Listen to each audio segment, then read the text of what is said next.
So I went out thrifting and I found a great but very frustrating discovery. I'm sure once you see it, you'll know why it's so frustrating. All right, just some of the things I got.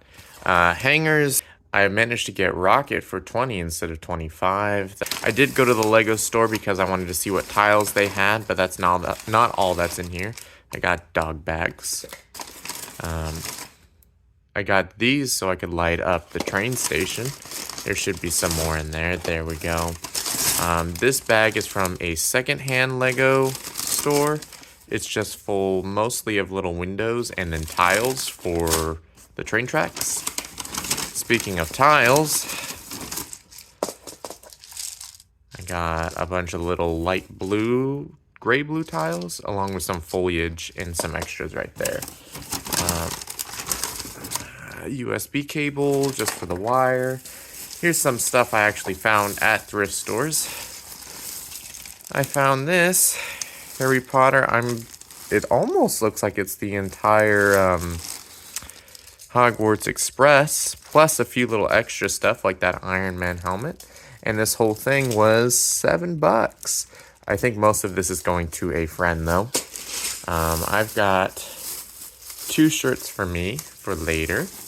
But what really is troubling, hello the Pepper, hi, is the second of these 2 boxes. The first box is one of these old robot invention systems. I used this in high school. I have not opened this box, so I don't know if all the parts are in there, but it was only $40, so very impressive. However, if you watched my last video, you know that I spent weeks making a motor and putting aluminum tape on all of my train tracks because I did not have a 9-volt system and I couldn't afford to get one off of eBay. So here's what I found. Also for $40, set 4561, a 9-volt train system. They wouldn't let me open the box, so I don't know if everything's in here, but I do see some of the track and I do see some of the trains, so let's find out. This is my first time looking in here, but I can already tell it's got the control, which is great. Can't wait to replace that really bad blue one that I got thrifting. All right, it's even got the little connectors. Beautiful. These bags seem to be filled with random parts that I don't think go with the set. A mixture of Lego and then maybe some non-Lego parts in there. Original instructions. Extra pieces. I think that's a Darth Vader helmet up there. I'll have to open it up. We got 1 big cart. 2 big carts. Cart 2 for the Hogwarts Express. The front of the Hogwarts Express, well, at least part of it. A bunch of random minifigures I'll have to look at, but here's the big part right here. After weeks and weeks of trying to design my own perfect one, this one just shows up ready to go. I'll have to see if it works. Oh, and a Dumbledore. It lights up, but I'm a little afraid to start it. Let's see. Okay, a little rough start, but there it goes, backwards and forwards. I am going to cry. This is beautiful. I am so incredibly jealous of whoever this was. No way, no way, no way, no way, no way. This is the very first Mary Jane Watson. I don't think there's a Green Goblin or a Tobey Maguire Spider-Man in there. And these definitely need to be cleaned, but I'll see what we have.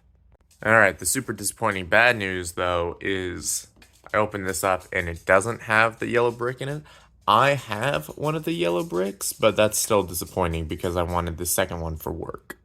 It does have one of the motors in it, and I love these old motors. Well, it looks like there's not much in here, and then these were the only 2 figures, so you get some really great finds like the train, you get some really not so great finds, and it all works out in the end. Alright, before I replace my train motor, I'm going to make some lighting for the station. I went to the Dollar Tree, and I've got 2 big lights right here, and I'm going to try to attach them, wire them all together so you can plug in a USB. Yes. I love when the wires aren't labeled inside. Of course, it's the two thick ones on the ends. I had to try it out myself, though. You see, that is how you wire something. Super easy to tell. Alright, either this will work perfectly or it will explode. Alright, it's plugged in and... Oop, there we go. Alright. It works. And the 0.5 volt difference doesn't seem to matter. Alright, well, those will make some great lights. I need to add some smaller lights to go on with it, but looks good so far. Here's my little test circuit. Seems like everything's working nicely. I did put some lights inside the little elevator and here. I don't think you're going to be able to tell, but happy that they're there and not needed, then not there and needed. Let's see what it looks like with the lights off. It looks nice and bright from far away, and it's got good coverage up close. I think you could somewhat tell that there's a light in the utility closet. And a tiny bit in there. Not much, but still worth it. When there's something on top of this, the wires will go through the little indents here, and so it won't look as messy. So the big problem with these old wires is that they become very brittle, and then the rubber, I think it's rubber, just flakes off. So I'm going to see if I can fix that.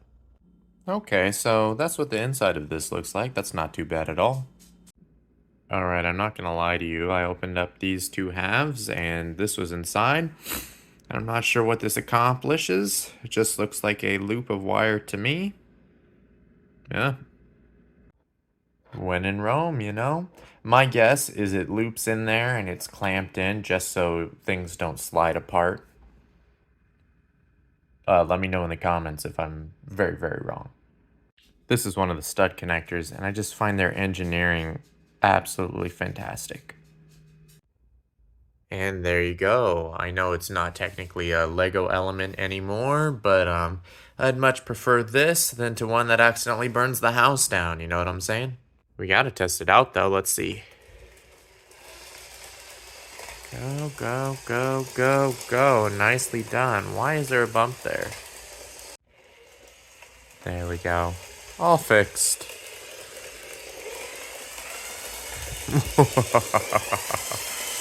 Alright, that's terrifying. Alright, this front shenanigans are taken care of, which means we've got two places to go. We can either head down onto the beach, or we can build a subway tunnel over here.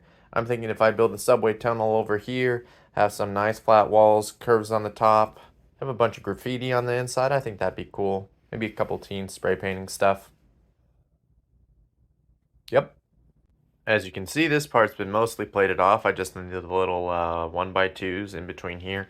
I still have no idea how I'm going to do the curved sides. I'll look into that and get back to you. So this setup works a lot better than this one now. As you can clearly see, he's just ready to go at any moment. So I'm going to take this one off, and then I'm not sure.